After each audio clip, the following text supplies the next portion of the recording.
옆에 있는 성도들 한번 인사합니다. 잘 오셨습니다. 사랑합니다. 축복합니다.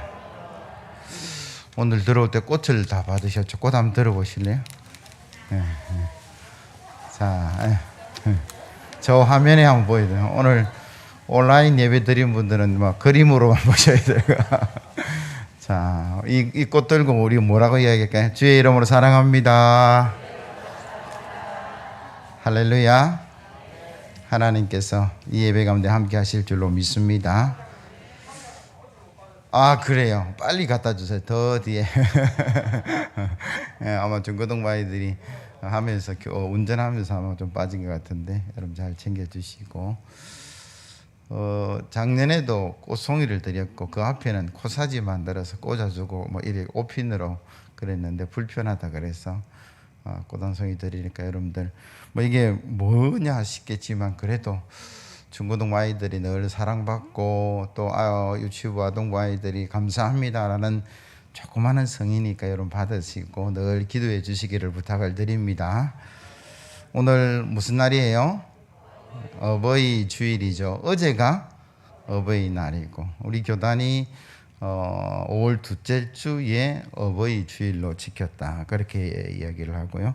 그럼 이 어버이날이 언제 시작되고 그 유래가 무엇인가를 한번 좀 뭐 생각해도 되겠다라는 생각이 들고, 처음에는 어버이날 아니었고 무슨 날이었을까요?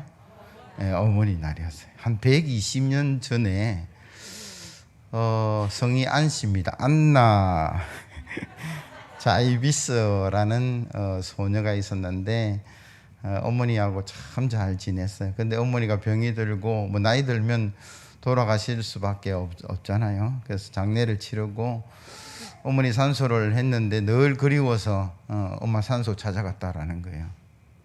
그러다가 그 산소 주변에 엄마가 좋아했던 꽃을 심기 시작했는데 그 꽃이 무슨 꽃일까요? 카네이션이에요. 그래서 카네이션을 잘 가꾸었는데 어느 날 가족 모임이 있어서, 가족별로 모이는 모임이 있어서 자기는 어머니하고 가야 되는데 못 가니까 어머니 산소에 있는 뭘 가지고 왔을까요? 카네이션을 가슴에 꽂고 그 모임에 참석합니다.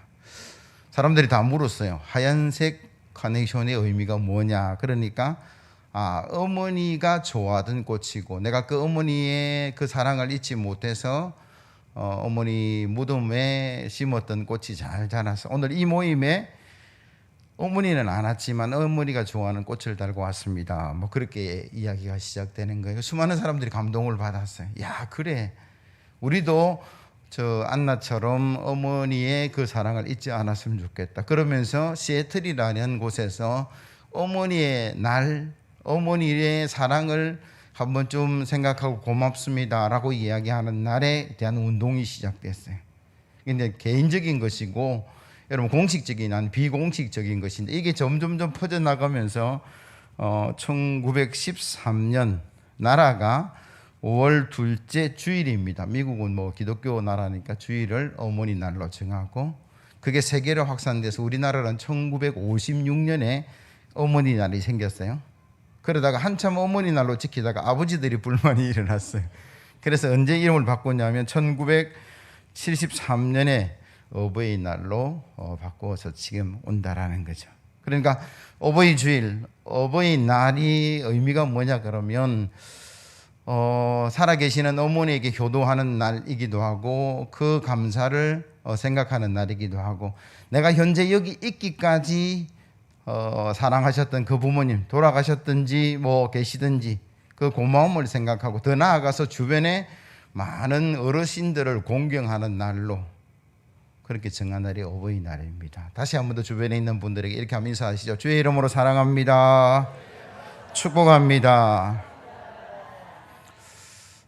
뭐 육신은 점점 나이가 들어가고 약해질 수밖에 없는 그런 아픔이 있지만 늘 가족 간에 여러분 사랑하시고 우리 성도들이 함께 존경하는 마음으로 그런 축복을 누려가는 우리 모두가 되어야 될 줄로 믿습니다. 몇 년 전 통계로 제가 알고 있는데 어버이날 부모님들이 받고 싶은 선물의 순서를 1등, 2등, 3등을 매겼는데 1등이 뭘까요? 현금이었어요. 2등은 뭘까요? 가족들이 함께 모여서 식사하는 거예요. 어제 이사 예배 들어가는데 차가 얼마나 막히던지 아마 다들 가족 식사 간다 그런 느낌이 있었는데 3위가 뭘까요? 가족 여행입니다. 여러분 기억하시면 좋겠어요. 대부분의 부모님들이 1등은 현금, 2등은 가족 식사, 3등은 여행 가는 거. 여러분 1등, 2등, 3등에 대한 부분을 생각하시면 좋겠는데, 그러나 이 1등, 2등, 3등의 전제가 하나 있어요. 그게 뭘까요? 자녀가 잘 되고 형통하는 거예요. 자녀들이 삶이 너무 힘들어요. 하는 사업이 너무 어려워요. 그래서 살기 힘든 그 자녀들을 향해서 부모가 어버이날이니까 현금 내놔라, 식사 내놔라, 여행 가자 그렇게 말하는 분은 아무도 없다라는 거예요. 결국은 부모님이 받고 싶은 선물의 영순위는 뭐냐? 자녀들이 잘 되는 거죠. 자녀들이 형통하는 거예요.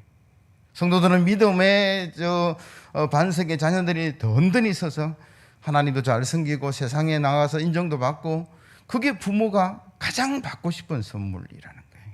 물론 조사해 보니까 설문지에는 1등이 현금이고 2등이 식사하고 3등이 여행이지만 그거 이전에 자녀들이 형통하고 자녀들이 잘 되고, 그래야말이 그 자녀들로부터 현금도 받고 식사도 대접받고 부모가 그렇게 되는 거예요. 그래서 저와 여러분들이 자녀들은 형통하는 그런 어떤 축복을 받기를 예수 그리스도의 이름으로 기원합니다.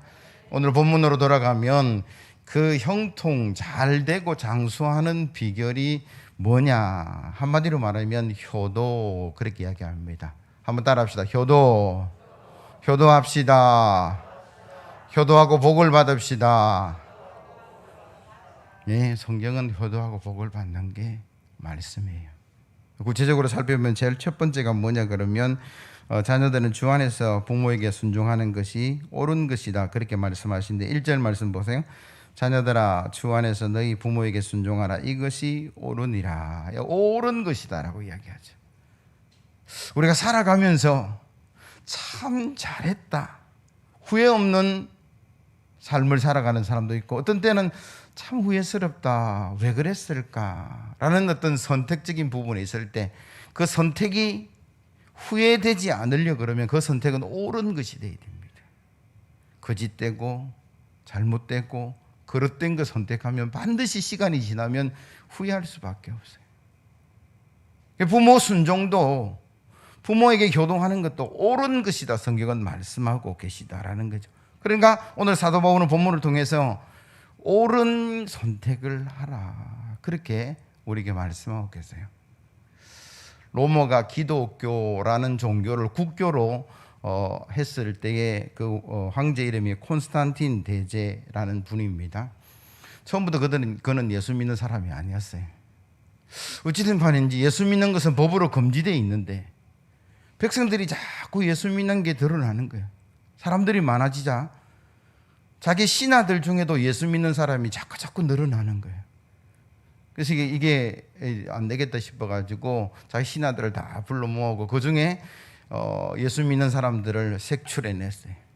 그리고 그들에게 뭐라고 이야기하면, 당신들은 내 신하고 로마의 백성이면서 로마의 법을 따라야지, 그렇게 이야기하면서 지금 선택하라. 신앙이냐, 기독교 신앙이냐, 아니면 관직이냐, 내 신하냐, 그렇게 엄포를 놨어요. 어떤 부류는 신앙을 버리고 나는 직업 따라가겠습니다, 관직 따라가겠습니다 하는 한 무리가 이렇게 만들어지고, 저는 관직에서 쫓겨나더라도 저는 신앙은 버릴 수 없습니다라는 무리가 이렇게 나누어졌어요. 그걸 바라보는 그 황제가 가만히 사람들을 보니까 신앙을 버리고 관직을 선택한 사람들이 그 얼굴 표정이나 행동이나 몸짓이 너무 불안하고 두려움에 떨고 있다라는 거예요. 관직을 내려놓습니다, 저는 신앙을 선택하겠습니다 한 사람들은 가만히 보니까 표정에 두려움이 없고 도리어 기쁨과 감사로 가득한 그 표정의 달라짐, 몸짓의 달라짐을 보고 다시 생각하게 되는 거예요. 내가 지금 기독교 신앙을 버리고 관직을 선택하라는 것이 옳은 것이냐, 그런 것이냐. 저 사람들이 표정과 그 사람들의 마음의 두려움을 내가 보게 되는데, 그래서 깊은 고민 가운데 기독교 신앙을 선택한 그 사람이 옳다라고 판단을 내렸어요. 그리고 어떤 결단을 내리냐면 신앙 버리고 관직을 유지하겠다는 사람들을 다 내쫓았어요. 그리고 관직 버리고 신앙을 유지하겠다는 그 사람들을 다시 복직을 시켰습니다. 그리고 자기도 회심하고 신앙을 가지게 되고, 그래서 로마라는 나라가 국교가 되고 엄청난 하나님의 선한 역사가 일어났는데, 그 출발이 뭐냐 그러면 이게 선택이 옳으냐 그르냐라는 거예요. 우리가 생각할 때에 그게 합리적이라 그래서 나한테 이익이 된다 그래서 정말 바른 선택이냐라는 것은 아니더라라는 거예요. 여러분, 뭘 따라 선택합니까? 합리적인 선택을 우리가 하죠. 이런 고민도 하고 저런 고민도 하고 이런 계산도 하고 저런 계산도 해봐서 이게 가장 합리적이다라고 선택을 했는데, 이거 내한테 이익이 되느냐 손해가 되느냐, 그래서 이익되는 것을 선택했는데 그게 바른 선택이냐 옳은 선택이냐는 그럴 수도 있고 아닐 수 있다라는 거예요. 아니, 예수 믿는다고 해서 직장을 버려요? 있을 수 없는 이야기죠. 근데 그 로마 그 당시 그 사람들은 관직을 내려놓고 내가 신앙을 선택하겠습니다라는 이야기. 세상이 이해하지 못하는 선택이었지만 그러나 그것이 옳은 것이었다라고. 그래서 황제도 바꾸고 나라도 바꾸고 종교도 바꾸는 국교로 인정하는 엄청난 역사가 거기서부터 나왔다라고 이야기하죠.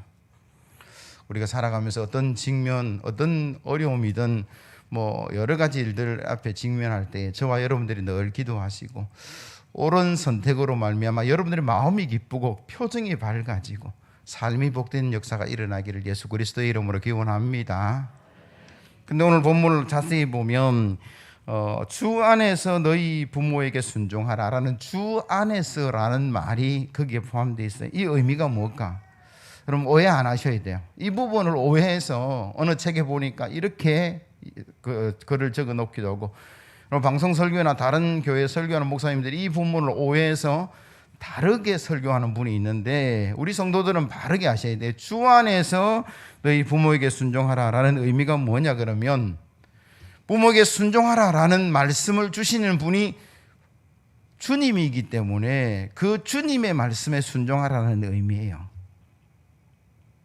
그리고 그 말씀을 따라가는 성도들의 삶이 하나님이 하나님의 대리자로 세운 부모, 그 하나님이 여러분들을 부모로 세웠다라는 거예요.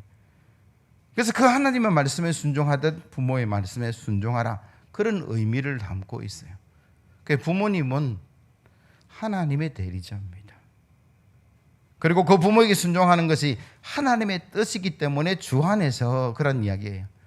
오해가 뭐냐 그러면, 그럼 주 밖에 있는 사람은 순종 안 해도 됩니까? 더 쉽게 이야기하면, 나는 예수를 열심히 믿는데 우리 부모님들은 교회도 안 다니고 예수를 안 믿어, 불교의 독실한 불교의 신자입니다. 늘 교회 가는 거 핍박해요.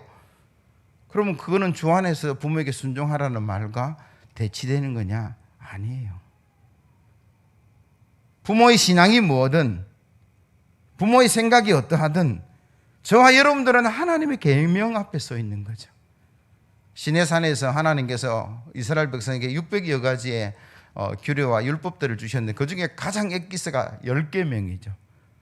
1계명부터 4계명까지는 하나님에 대한 것이고 5계명부터 10계명까지는 사람이 살아가면서 더 조금 세분화시키면 사람과 사람과의 관계, 사람과 물질의 관계까지 나눌 수 있는데, 크게는 하나님과 인간, 그 사람과 사람 사이에 살아가는 계명의 첫째가 뭡니까? 내 부모를 공경하라. 5번째 계명이에요. 그리고 그 계명을 지키는 자에게는 약속이 있는데 그게 뭐예요? 잘 되고 장수하리라. 그게 하나님의 약속이다라는 거예요. 내가 예수 믿으니까 내가 그 부모를 사랑하고 존경하고 섬기는 것 내가 해야 될 일인데, 물론 그 부모님이 신앙이 없을 수도 있고 내가 존경할 만한 부모가 아닐 수도 있고, 그럼에도 불구하고 우리의 신앙의 자세는 주 안에서 부모에게 순종하라는 말은 하나님의 말씀 안에서, 하나님의 계명 안에서 하나님이 세우신 대리자 부모에게 순종하라라는 의미예요. 예수 안 믿는 어머니 무시해도 된다는, 경시해도 된다는 말이 결코 아닌데 오해하시면 안 돼요. 골로새서 3장 20절 말씀을 제가 읽어드릴게요. 자녀들아 모든 일에 부모에게 순종하라. 이는 주 안에서 기쁘게 하는 것이니라. 자녀들아 모든 일에라는 전제가 붙어 있어요. 예수 믿느냐 안 믿느냐 구별하는 것이 아니라 내가 신앙을 가지고 있다면 하나님 말씀이기 때문에 하나님의 뜻이기에 더 열심히 섬기셔야 돼요. 야, 역시 예수 믿는 자녀가 다르구나. 부모에게 감동을 주고 부모가 은혜를 받고 부모가 변화가 될 수 있을 만큼의 더 열심히 있는 효도가 믿지 않는 부모들에게 일어나야 된다. 그게 하나님의 뜻이에요. 그래서 2021년 어버이 주일을 맞이하는 저와 여러분들이 이 어버이 주일에 다시 한 번 더 나를 잊게 하신 그 부모의 사랑에 감사하는 성도 되기를 바랍니다. 돌아가셨더라도 그 은혜를 잊지 않고 늘 감사하며 그 부모님의 유언 내지는 그 부모님의 평소의 소망에 따라서 저와 여러분들이 이 땅에 하나님을 잘 섬기고 은혜와 축복 가운데 나아가는 그런 성도 되기를 예수 그리스도의 이름으로 기원합니다. 두 번째로 자녀들이 주 안에서 부모에게 순종해서 복을 누려야 한다라고 성경은 말씀하시는데, 여러분 2절 3절 말씀 같이 읽습니다. 시작. 내 아버지와 어머니를 공경하라. 이것이 약속이 있는 첫 계명이니 이로써 내가 잘되고 땅에서 장수하리라. 아멘. 아버지 어머니 공경하는 사람이 잘되고 땅에서 장수한다. 하나님이 약속하신 것이고 그 약속은 반드시 이루어질 줄로 믿습니다. 효자가 복을 받아요. 불효자가 복을 받는 게 아니라 세상도 그렇고 하나님의 말씀도 똑같습니다. 부모 말씀에 순종해서 복을 받는 것은 어제도 똑같은, 오늘도 똑같고 내일도 똑같은 일이에요. 변함없는 것이 진리라고 이야기하잖아요. 여러분 성경에 보면 복받은 인물들이 참 많은데 이삭이 완전한 복을 누렸습니다. 제가 예전에도 설교한 내용이 있습니다만 이삭이 받은 복이 그랄에서 농사 지었는데 몇 배 얻었을까요?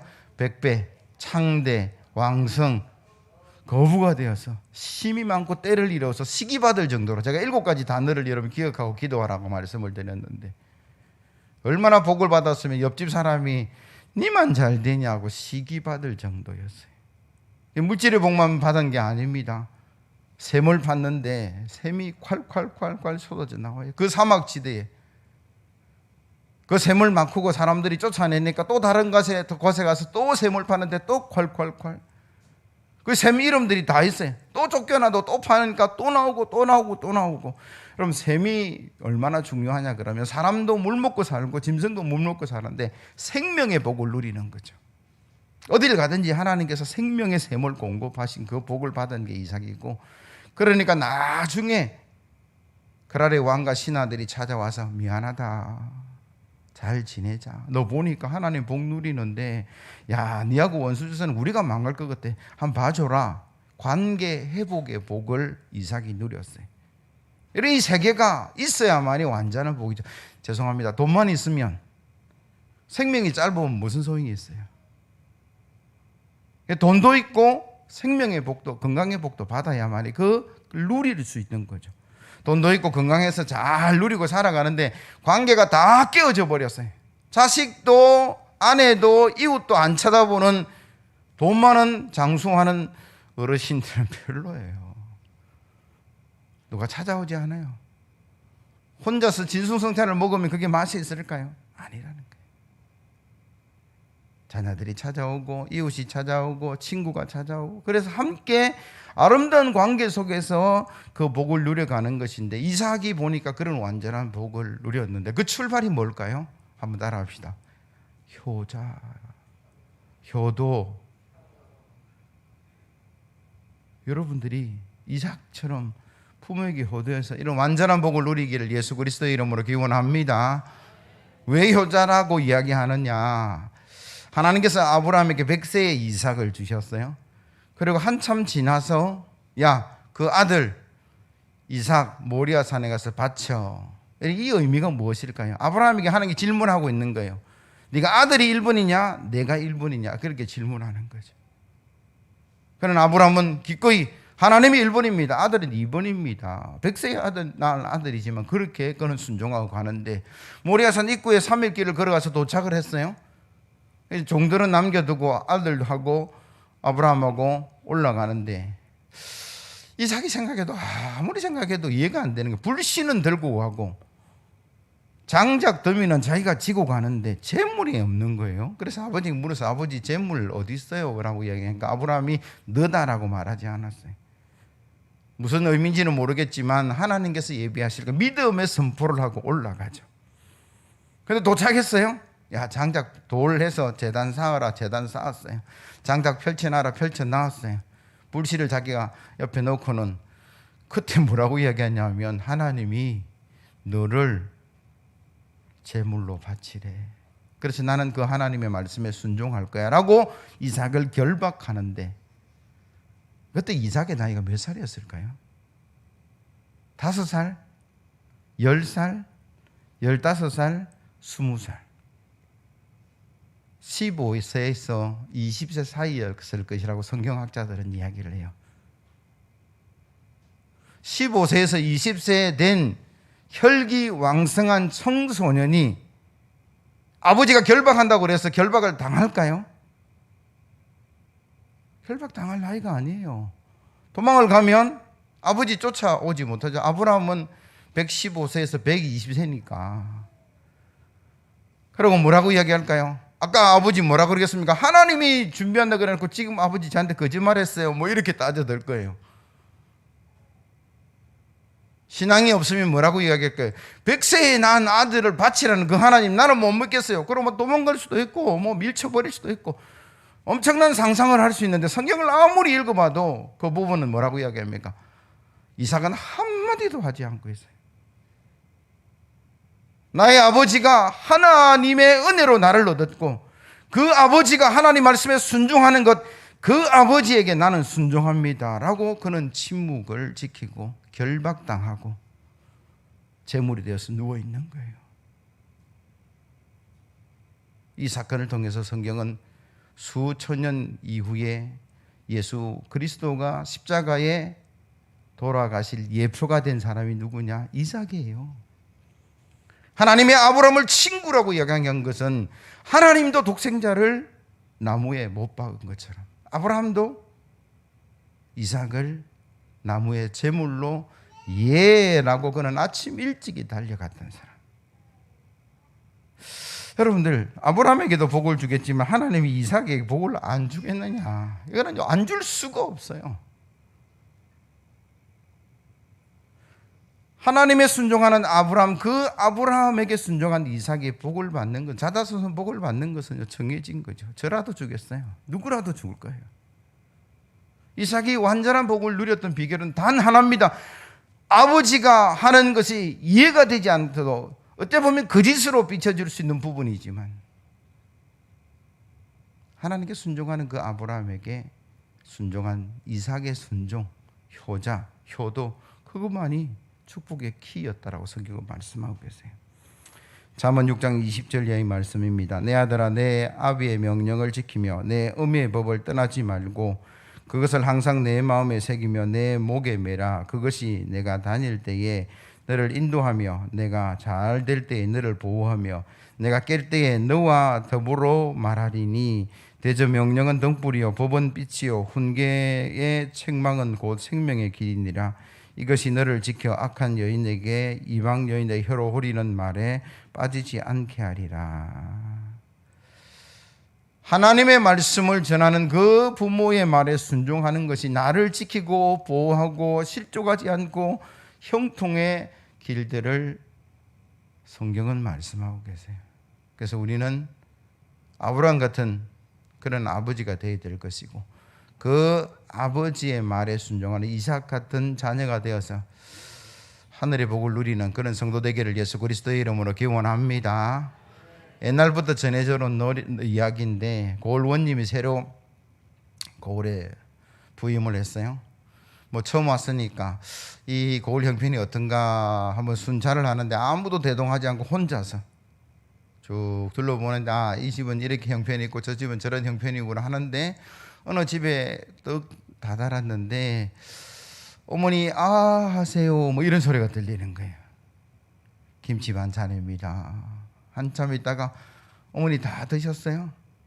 하세요. 이제는 생선 반찬이에요. 이게 무슨 소린가? 오늘 하늘은 맑아요. 하늘은 맑고요. 오늘 어느 집에 어떤 일들이 있었고요. 뭐 조곤조곤 이야기하는데 청년의 이야기예요. 더 자세히 보려고 가만히 담너 보니까 소경 어머니가 앞이 안 보이는 거예요.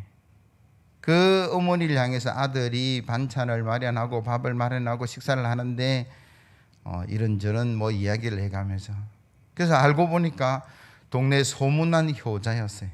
그래서 골원님이 큰 상을 내렸다. 온 동네에 그 효자 상 받기 당연하다 뭐 그랬어요. 근데 뭐 이야기니까 똑같은 상황에 불효자가 한 명 있었답니다. 보이지 않고 불편한 어머니를 돌보지 않는 불효자가 있었는데 골원님이 상을 줬다 그러니까 나도 상 받아야 되지. 그날부터 억지 효자 노릇을 하기 시작하는 거예요. 그것도 소문이 퍼졌어요. 골원님 귀에 들어왔어요. 원님이 하루 저녁 가보니까 아들이 효자 노릇을 하고 있는데 골원님이 왔다는 눈치를 채고는 더 열심히 어머니에게 숨기는 거죠. 원님이 옆에서 쳐다보고 있는데 어머니가 실수를 했어요. 야야, 이때까지 너는 내한테 효도 안 하고 방치해 두었다가 어쩐 일이니? 며칠 전부터 나를 그렇게 잘 섬기니 내가 지금 죽어도 여한이 없다. 그 소리를 아들도 듣고 고은님도 들었어요. 아이고 큰일 났구나. 상급은 고사하고 뭐 해야 돼요? 곤장 몇 대 뭐 이렇게 돼야 되는데 그 돌아온 원님은 똑같은 상을 내렸어요.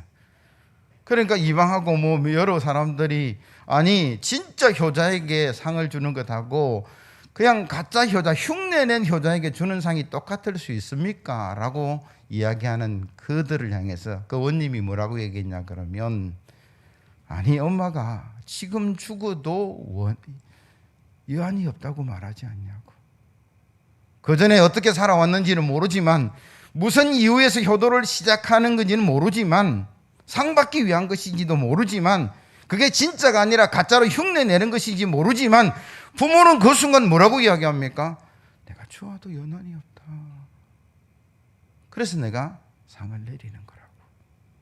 그 불효자가 어떻게 됐을까요? 효자로 변화되었다라는 거예요. 뭐 옛날 뭐 지어낸 이야기 같은 이야기지만 이런 효도는요 흉내만 내어도 하늘에 상급이 있는 줄로 믿습니다. 땅에 상급이 있는 줄로 믿습니다. 무슨 이야기냐 그러면 우리가 왜 어버이 주일을 매년 지키느냐. 여러분 작년에 어버이 주일 지키고 나서 어버이 주일 설교를 듣고 뭐 지켜내는 사람도 있고 또 살다 보니까 힘들고 어려워서 부모님한테 또 효도하지 못한 부모 자녀들이 있다면 오늘을 시작으로 다시 효자 되시기를 예수 그리스도의 이름으로 기원합니다. 하나님이 잘 되고 장수하게 하리라 그렇게 말씀하셨으니까 그 상급을 바라보면서 다시 시작하시면 돼요. 우리 부모님들은 과거 이야기하지 마시고 지금부터 시작하는 그 효자들에게 늘 복을 빌어주는 그런 복된 가정 되기를 예수 그리스도의 이름으로 기원합니다. 마지막으로 자녀들이 부모에게 효도하는 것은 당연하고 근데 오늘 본문은요 이렇게 이야기합니다. 4절 말씀 보세요. 또 아비들아 내 자녀를 노엽게 하지 말고 오직 주의 교훈과 훈계로 양육하라. 자녀가 부모에게 효도해서 형통하고 잘되고 장수하는 복을 누리는 것도 말씀하고 계시지만 그 효를 받는 부모에게 뭐라고 얘기했냐 그러면 자녀를 노엽게 하지 말고 양육하되 하나님의 말씀으로 양육하라 그렇게 요구를 하고 계세요. 실질적으로 이 본문은 어버이 주일날 가장 많이 설교되는 본문인데 출발이 에베소서 5장 21절이에요. 그리스도를 경외하는 자들은 피차 복종하라. 거기서부터 시작합니다. 서로 복종하는데 그 복종의 그 어떤 대상이 누구냐? 제일 먼저는 부부라고 이야기해요. 남편이 아내를 복종하고 아내가 남편을 복종하는 것. 두 번째가 부모와 자식. 5절부터는 상정과 종. 세상은 가능하지 않을지 모르지만 그리스도의 사랑 안에서는 피차 복종이 가능하다라고 이야기하는 본문 중에 오늘 본문이다라는 거죠. 그래서 1대지 2대지를 통해서 자녀들에게 효자가 되고 옳은 선택을 하고 하나님의 축복을 누려라 말씀드리는데, 마지막으로 그 효도에 대한 대상자 부모에게도 제가 꼭 말씀을 드립니다. 하나님 말씀으로 양육하시면 좋겠다라는 생각이 들어요.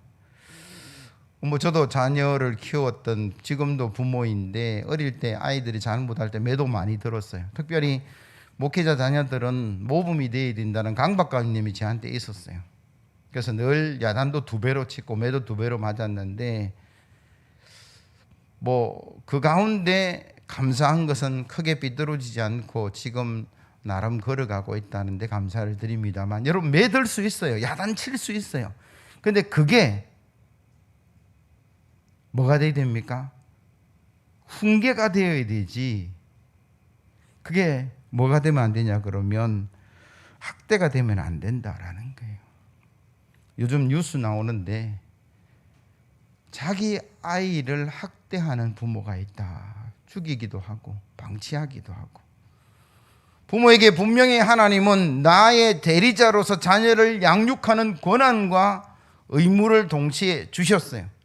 그래서 우리에게는 그 자녀를 바르게 양육할 수 있는 의무도 있고 책임도 있습니다.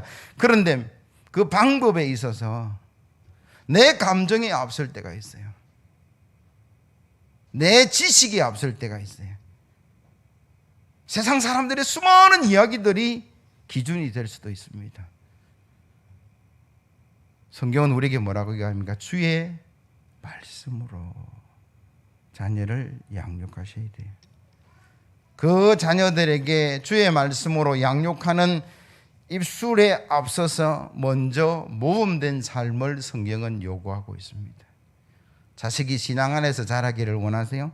자식이 효도하는 자식이 되어서 형통하고 잘 되는 자식이 되기를 원한다면 우리가 뭐 하셔야 돼요?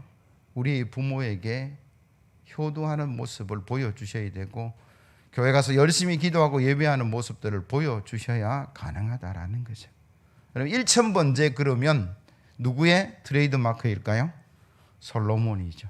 근데 그 솔로몬이 1000번째를 처음 드린 것 아니에요. 성경을 보면 솔로몬의 아버지가 1000번째 곱하기 3, 3000번째를 드렸던 사람이라고 성경은 기록하는데, 말씀 하나 비춰주세요. 역대상 29장 20절 이하의 말씀이죠. 제가 읽어드릴게요. 다윗이 온 회중에게 이르되 너희는 너희 하나님 여호와를 송축하라 하매 회중이 그의 조상들의 하나님 여호와를 송축하고 머리를 숙여 여호와 왕에게 절하고 이튿날 여호와께 제사를 드리고 또 여호와께 번제를 드리니 숫송아지가 1000마리요 순양이 1000마리요 어린 양이 1000마리요 또 그 전제라 온 이스라엘 위하여 풍성한 제물을 드리고 이날에 무리가 크게 기뻐하여 여호와 앞에서 먹으며 마셨더라.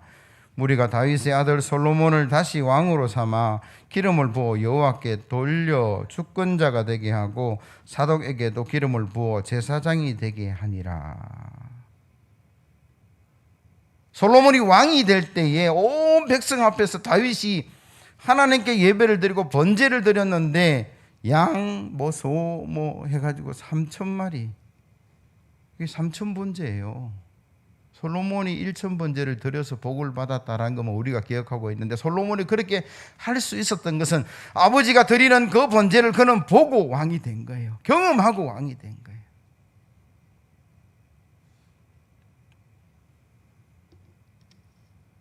자식이 잘 되고 형통하는 영순이 부모의 받고 싶은 선물의 출발이 뭐냐? 여러분, 세상 유산을 물려주는 것이 아니라 믿음의 유산을 물려주는 거예요. 왜냐? 예수 잘 믿는 자녀가 부모에게 효도하는 것은 당연합니다. 잘 안 하더라도 맨날 와서 설교하고 듣는 내용이 그 이야기니까. 예수 잘 믿는 자녀들이 잘 되는 것, 성경에 약속한 거예요. 그러니까 우리가 바라는 자녀들이 잘 되어서 부모에게 잘하고 이웃에 잘하고 나라에 잘하는 그 출발이 뭐냐 그러면 신앙의 유산을 물려주는 거예요. 하나님 잘 섬기게끔 기도해 주는 것이고 믿음대로 살아나고 부탁하고 애쓰고 그것만 되면 그게 시작이 되는 거예요. 근데 우리는 뭐 하고 있어요? 돈 물려주려고 집 물려주려고 그러고 더 세상의 것 많이 물려주려고 하면서도 신앙은 뭐 하든지 말든지 이래 가서는 안 된다라는 거예요. 믿음 없이 돈 가지면 그게 바르게 갈까요? 믿음 없이 권력과 명예를 가지면 그게 바르게 갈 수 있을까? 장담이 안 돼요. 왜? 감옥 가 있는 사람들 중에 서울대 출신도 너무나 많고 국회의원도 너무나 많고 대통령들도 계시고 믿음 안에서 물질도 있어야 되고 믿음 안에서 권력도 있어야 되고 믿음 안에서 명예도 있어야만이 그게 바르게 사용될 수 있다라고 성경은 말씀하고 계세요. 미국의 링컨 대통령의 어머니 낸시 여사의 이야기를 여러분 알고 계실 건데 아이가 태어나자마자 그때부터 성경을 읽어주었다라고 이야기해요. 불행하게도 링컨은 자기가 9살 때 어머니가 세상을 떠났습니다. 그 유언으로 낸시 여사가 링컨 대통령에게 한 이야기가 뭐냐 그러면 하나님 말씀을 가까이 하라. 어려움이 있을 때마다 2배, 3배 더 하나님 말씀에 가까이 하라. 그게 유언의 이야기였어요.